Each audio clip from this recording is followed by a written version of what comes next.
কাৰ্বি আংলং মানে কেৱল পাহাৰ জংঘল নহয়, এই ভূমিত আছে ইতিহাস, বেদনা আৰু নীৰৱ কান্দোন। প্ৰশ্ন এইটোৱে, এই সংঘাত কাৰ বাবে? এই সংঘাতৰ ফলত কাৰ ভুগিবলগীয়া হৈছে? কাৰ্বি আংলং অসমৰ সৰ্ববৃহৎ পাহাৰীয়া জিলা। কাৰ্বি, ডিমাচা, কুকি, আদিবাসী, বাঙালী, নেপালী বহু জাতি গোষ্ঠীৰে গঠিত এই ভূমি।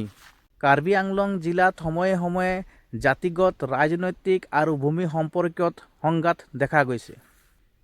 এই সংঘাত হঠাৎ নহয়, ইতিহাসৰ ফল। 2005-06 চনত কাৰ্বি ডিমাচা সংঘাত জিলা কঁপাই তুলিছিল। গাঁও জ্বলিল, মানুহে ঘৰ এৰিলে, বহু নিৰীহ লোকৰ প্ৰাণ গ'ল। পিছলৈ 2013 চনত পুনৰ উত্তেজনা। প্ৰশ্ন উঠিল, ভূমি কাৰ, শাসন কাৰ, অধিকাৰ কাৰ? এইবোৰ সংঘাতৰ আঁৰত কেৱল জাতিগত বিভেদ নহয়, আছে ভূমি অধিকাৰ, আছে ৰাজনৈতিক ক্ষমতা, আছে উন্নয়নৰ নামত বঞ্চনা। আদিবাসী আৰু স্থানীয় সাধাৰণ মানুহৰ বাবে এই সংঘাত মানে চাকৰি বন্ধ, শিক্ষা বন্ধ, জীৱন অনিশ্চয়তা। সংঘাত হ'লে নেতা সুৰক্ষিত থাকে, হস্ত্ৰগোট লুকাই থাকে, কিন্তু মৰিব লাগে খেতিয়ক, শ্ৰমিক, দৰিদ্ৰ পৰিয়াল। চাহ জনগোষ্ঠী আৰু অন্যান্য আদিবাসী লোক দুয়োফালে সন্দেহৰ চকুত পৰে। নিজৰ ভূমিটো নিজেই অতিথি যেন লাগে।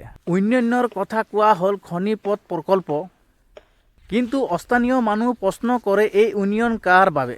ভূমি গ'ল, বন গ'ল, কিন্তু স্বাস্থ্য, শিক্ষা, অস্থায়ী চাকৰি আজিও বহু গাঁৱলৈ ঘূৰি নাহিল। কাৰ্বি আংলঙত হিংসা নহয়, বুজাবুজি লাগে। প্ৰয়োজন সকলো জনগোষ্ঠীৰ সমান অধিকাৰ, স্বচ্ছ স্বায়ত্তশাসন, ভূমি সুৰক্ষা, যুৱক যুৱতীৰ বাবে শিক্ষা আৰু চাকৰি। সংঘাতৰ ৰাজনীতি বন্ধ হ'ব লাগে, মানৱতাৰ ৰাজনীতি আৰম্ভ হ'ব লাগিব। এই ভিডিঅ'টো যদি আপোনাক ভাবিবলৈ বাধ্য কৰিলে, তেন্তে চেনেলটো ছাবস্ক্ৰাইব কৰক, লাইক কৰক আৰু শ্বেয়াৰ কৰক।